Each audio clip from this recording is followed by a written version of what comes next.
challenges we face today, including the effects of climate change, natural disasters, forced displacement, famine, and disease. To help countries address these challenges, we're working to maximize finance for development. We're pursuing private sector solutions whenever they can help achieve development goals, and reserving scarce public finance for where it's most needed, particularly investments in human capital. All countries need to invest more in their people. Last week I spoke at Columbia University where I explained why this is so critical, and I introduced an accelerated effort we're undertaking at the World Bank Group called the Human Capital Project that will help countries invest more and more effectively in their people. We're hoping that this project can show heads of state and finance ministers how long-term investments in their people can help grow economies, and it can help create the political space for leaders to make these critical investments. Over the next year, leading up to the 2018 annual meetings in Indonesia, we'll be working with a wide range of experts in economics, global health, and education to develop the Human Capital Project. We think this effort has the potential to be a game changer in the same way that our Doing Business report was when it launched 15 years ago. This is the latest effort by the World Bank Group to meet rising aspirations all over the world, to truly create equality of opportunity and build new foundations in the project of human solidarity. Thanks very much for your attention, and I'd be happy to take your questions. Great. If we could have the reporter right here up front in the red jacket, please.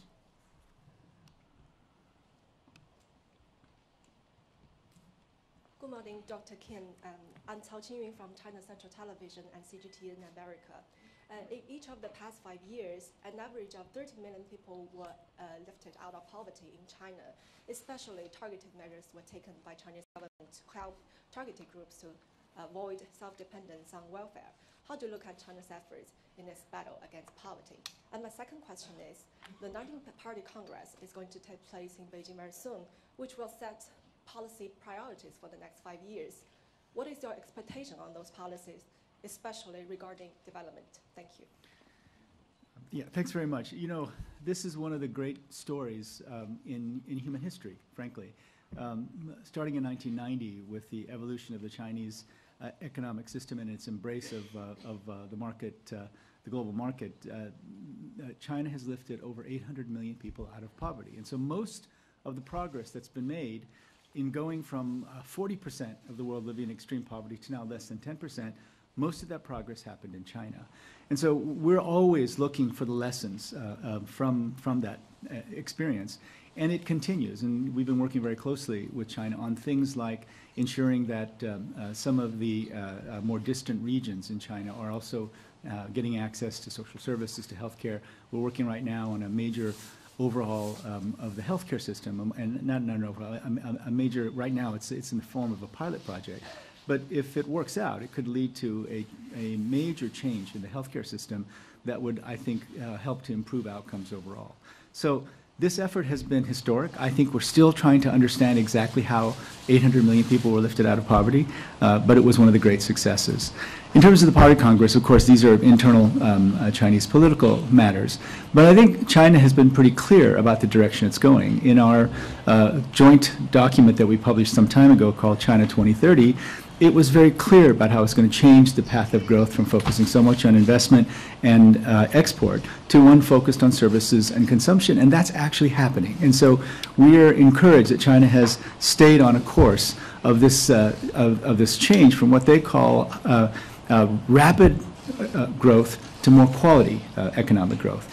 And while we think that the growth rate is going to remain stable in China this year, we're waiting to see what comes out of the Party Congress, just like everyone else. But I don't expect a major change in policy. I mean, the economic growth strategy has, I think, been made clear, and we've been watching as they've kept to the plan. Great, thank you. Sean Donan there in the middle with the hand up. Thank you. Thank you. Dr. Kim, the U.S. Treasury yesterday said that it wanted to see a review of the World Bank's capital balance sheet before it engaged in a discussion about a capital increase. One of the conditions it set for that was a better or more rapid graduation of middle-income countries like China, arguing that the bank should not be lending to China. Do you believe the bank should be lending to China? And can you just talk us through a little bit more about why you need a capital increase and respond to the U.S. position? Thanks, Sean. You know, we have been arguing that we need a capital increase just because of the demand we're seeing from countries. And this is not just the large middle-income countries like China. We're seeing it from the fragile and conflict-affected countries. We're seeing it from middle-income fragile and conflict-affected states. And we also continue to get requests from our shareholders to do more in this area and that area and another area. And so the demand has just exploded for us. And so I think we've done pretty well in making the argument for why we need a capital increase. Now, the point that the U.S. made is not a point that only the U.S. is making. I mean, there's an ongoing discussion about who should qualify for loans and who should not qualify for loans. And that is actually a shareholder decision, because we have to bring every loan, every project has to go to the board, and the board says yes or no. And so things like a capital increase are also a shareholder decision. We make the case, and then the shareholders decide whether we get one or not. The good news is the U.S. is now very much part of the discussion. A new administration takes time to get organized, and so I think now the fact that the U.S. is part of the discussion is really encouraging. And it shouldn't be surprising to us that something as significant as a major capital increase for the World Bank Group would take time, and everyone would want to know the details of why we were doing it or not doing it. So I think, you know, on China, for me, the rationale for us working in China is quite clear. Not only are we helping them along the development path, but the lessons we learn in China, just like what we were talking about, the fact that 800 million people were lifted out of poverty, the lessons we learned by working in China are very helpful to other middle-income countries. But again, this is a decision by shareholders. The shareholders together make the decisions about who qualifies, who doesn't qualify. We will provide all the information they need, and we look forward to a very good discussion on Saturday at the Development Committee, and then we hope move to some sort of decision in 6 months. Now, I remain extremely optimistic. I mean, I think that once shareholders see how much they're asking us to do, and then look at the capital we have to actually get that done, I think eventually we'll get to a capital increase. But we're going to have to keep answering questions for, you know, at least the next 6 months. I think the result will end in a significant capital increase, but again, it's not something that management can decide on its own. Thank you. Second row there, please, in the glasses. Thank you. Good morning, Dr. Kim. I'm Surbhi from the Hindu Business Line newspaper in New Delhi. Last week, you'd spoken about India's decline in growth this year as an aberration, but the World Bank has cut its GDP forecast for India for 2017 and 18, and you've also spoken about weak private investment. So what are the reforms that India can take further? Thank you. So I think that the point that I was making is that our team feels that the slowdown has been the result of waiting for the passage of the goods and services tax. Right? But the goods and services tax, we have to understand, is something that India has been talking about for a long time, well before Prime Minister Modi took power.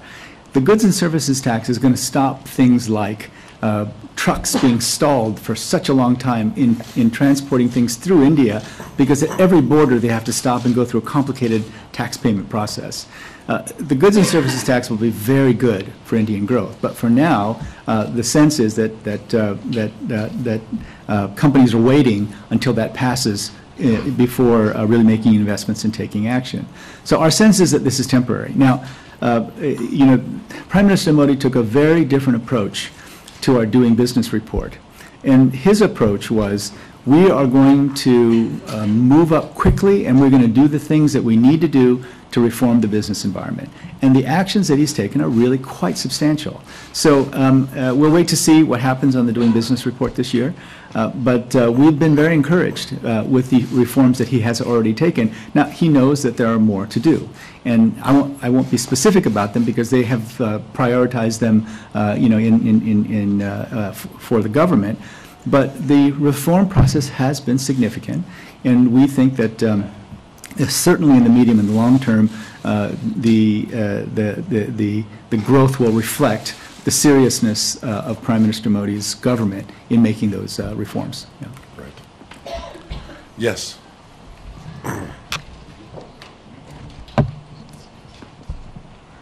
My name is Obin Nachima from This Day newspaper in Nigeria and Arise TV in Africa. Mr. Kim, what can you tell us about Nigeria, specifically your intervention in the power sector, and also what is the World Bank doing to support those ravaged in the northeastern part of Nigeria by the Boko Haram terrorists? Thank you. You know, in my very first meeting with President Buhari, he said specifically that he would like us to shift our focus to the northern regions of Nigeria, and we've done that. Now, it's been very difficult. The work there has been very, very difficult. I think Nigeria, of course, has suffered from the drop in the oil prices. I think things are just now getting better. But the conversation we need to have with Nigeria, I think, is in many ways related to the theme that I brought to the table just this past week, which is investment in human capital. Right? The percentage of GDP that Nigeria spends on healthcare is less than 1%. And despite the fact that there's so much turbulence in the northern part of the country, and that there is the hit that was taken from the drop in the oil prices, Nigeria has to think ahead. And investing in its people, investing in the things that will allow Nigeria to be a thriving, rapidly growing economy in the future is what the country has to focus on right now. It can't rely just on oil prices going back up. It has to think, what are going to be the sources of growth in the future for Nigeria in what will surely be a more digitalized economy? And this is true for most of Africa. I mean, you know, if you look at the numbers in terms of how successfully African countries have invested in their human beings versus other regions, there's a real issue. And so over this next year, not only in Nigeria but in all of Africa, we're going to focus on accelerating investments in human capital, we call it, but investments in health, education, social protection, so that Africa can prepare itself for the next phase in economic development. I mean, one of the real questions that we all have is our traditional notions of economic growth, which are agriculture to light industry to heavy industry. How many countries in Africa will actually experience that? And do we need to really think about another kind of path to economic growth that's very focused on small and medium enterprises and entrepreneurship, as they have in other parts of the world? I think we still don't know that. But the one thing we know is that better health outcomes, better education outcomes will be critical no matter what the global economy looks like. So yes, focus on the north. Hope that as commodity prices stabilize, oil prices come back up, that the economy will grow a bit more, but very, very much focus on what the drivers of growth in the future will be. In the third row there with the hand up, please. Thank you. Phil Aldrich from The Times in London. The UK government is quite keen to see the rules around what qualifies for ODA changed. I just wondered if you believe that there is support, or if you did support some of these potential reforms. You know, it's very related to the answer to Sean's question. This is an ongoing conversation on the board of the World Bank Group. And it's true that many countries have gone from being very poor to having developed quite a bit. And the UK government, rightly, is very focused on lower middle income countries, countries that have just graduated from our Fund for the Poorest, IDA. There's no question that that's the direction that our lending is going. The question that the board will have to take up with us providing information is what percentage of our lending will go to these different client segments. And I think that the request to us to be more systematic about it, to have a strategy and to move forward in that strategy is perfectly reasonable. That's the discussion we'll have at the Development Committee, and that's the discussion we'll have over the next 6 months as we talk about a capital increase. Yes, right here with the red tie, please. Thank you. Thank you. Charles Abune from the Cameroon Radio Television. One of the key features of the African economy today is the rise of startups, young entrepreneurs. I wonder what kind of support the World Bank is given in terms of assistance to support this group of young people who are coming in? Because as you know, most governments are stressed either by wars on terrorism, the case of Cameroon, our neighbors, Nigeria, Chad, because the budget is already taken over by such crises. And I don't know if you have met President Biya of Cameroon. If yes or no, what kind of projects did you people discuss in the energy sector in particular? As you know, roughly 620 million of the continent's population are energy impoverished. So I haven't had the privilege of meeting President Dia, but let me get to the question of entrepreneurship. So we're just on Saturday, we're launching a major new effort that we worked on with the United States government and Ivanka Trump, called the Women's Entrepreneurship Financing Initiative. And in a very short period of time, we were able to raise $350 million of grant-based financing, which will be leveraged into, at least $1 to $2 billion of support for women entrepreneurs. Now, this is something that we've done before and been very successful with at IFC. IFC has also financed small and medium enterprises and entrepreneurs in other parts of the world. This is a major issue, though, because it's very difficult for big institutions like ours to get the relatively small amounts of money that are required for small and medium enterprises. And so that's why we're working with companies like Alibaba. Alibaba in China has developed a system where within 5 seconds, literally within 5 seconds, they can provide loans to small and medium enterprises for up to $160,000, 1 million renminbi, $160,000. And they do that solely based on the online activity. So online activity for Alibaba is a better measure of credit worthiness than the traditional processes that we call KYC, know your customer. So what we're looking at is, can we utilize some of these methods, these rapid disbursements of capital to small and medium enterprises in Africa? Right now the answer is not yet, because we don't have enough information on online behavior. So Jack Ma, the CEO of Alibaba, recently visited Kenya, which is probably the one country that has the most information on people's online behavior. 98% of Kenyans do some form of financial transactions online. So it gets back to the question on Nigeria. I think with Africa we have to be much more creative. We have to think, so what is going to be what are going to be the drivers of growth if, in fact, light manufacturing is becoming mechanized? If 3D printing is going to make garments and shoes, what's going to happen with the light manufacturing industries? Are they going to go back to the developed countries? And then if you don't attract light industry, what about heavy industry? So it might be a different path altogether, and if that's the case, again, investing in people is important, and then looking at innovative ways of moving capital quickly and efficiently to people who are going to start promising businesses is probably a major direction that we have to go. Right now, it's still pretty slow and pretty difficult, because we're always working. We have to work with financial intermediaries, which makes things much more difficult for us. Right. Right there in the second row in gray, please. Hi, good morning. My name is Kalila Reynolds, Nationwide News Network in Jamaica. What's the World Bank's position on debt relief for Caribbean countries recently affected by these catastrophic storms, back to back to back? Many of them they're designated middle-income countries, and so they're not eligible for concessionary financing. So what's the position on debt relief and/or concessionary financing for these countries? Well, that's a great question, and it's a conversation that's really happening right now.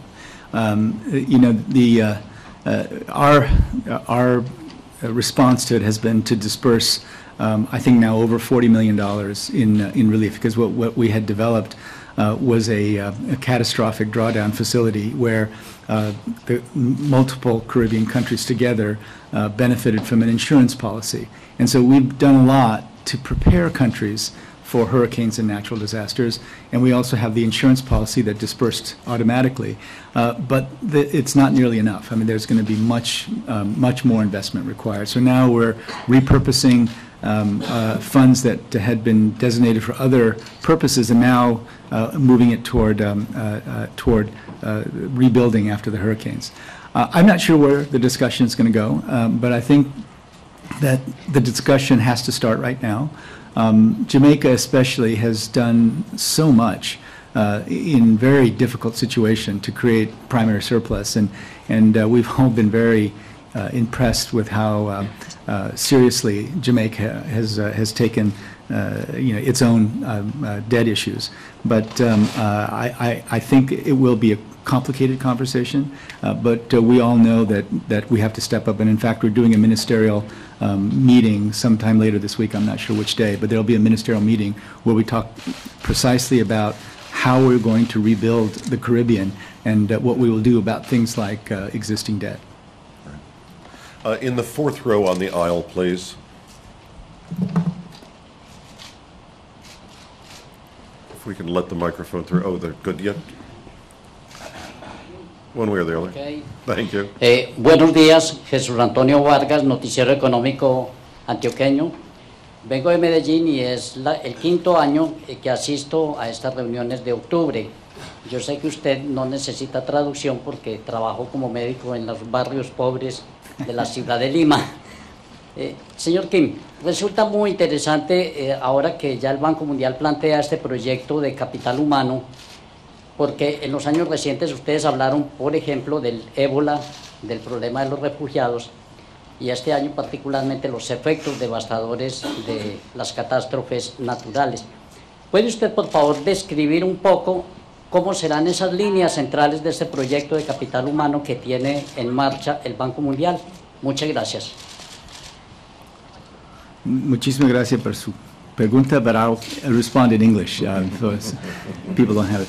So one of the things that I asked my team was, we've published so many papers saying that education is connected to economic growth, that healthcare is connected to economic growth.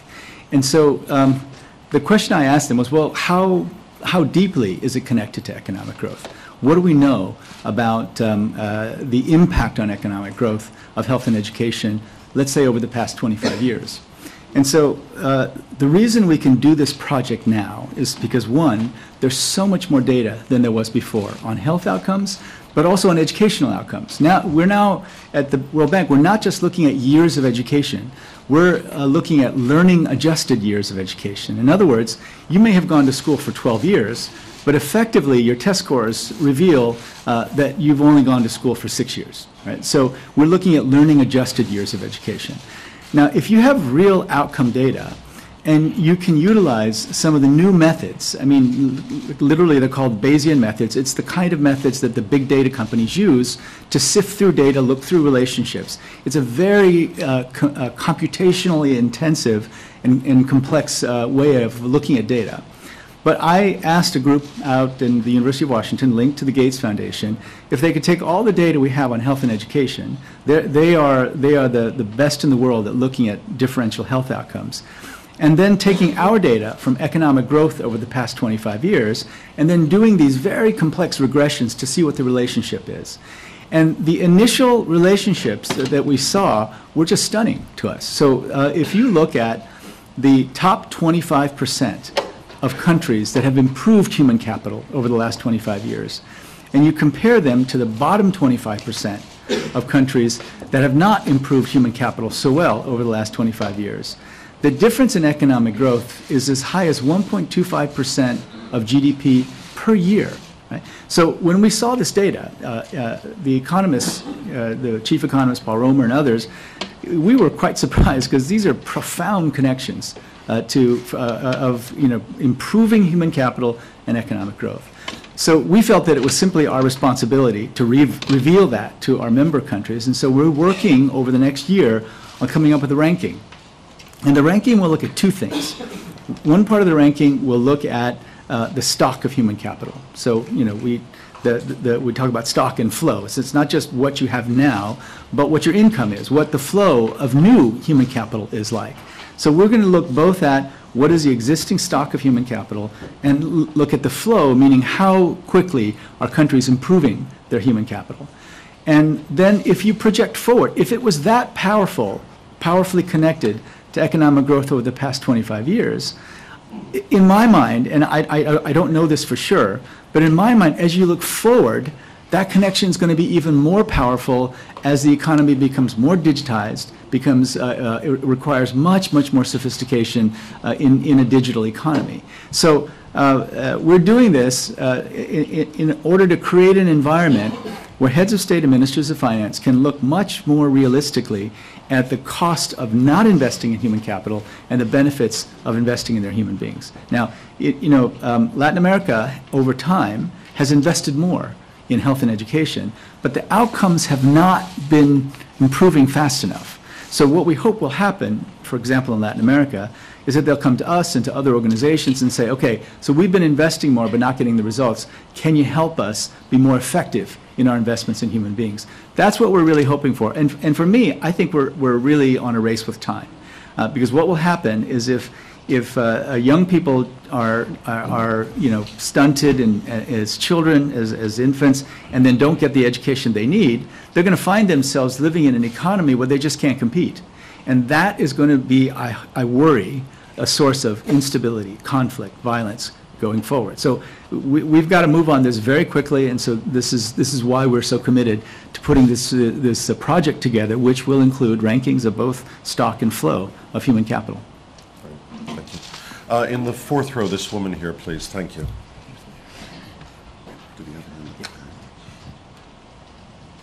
My name is Haber Amran. I'm a journalist from Egypt.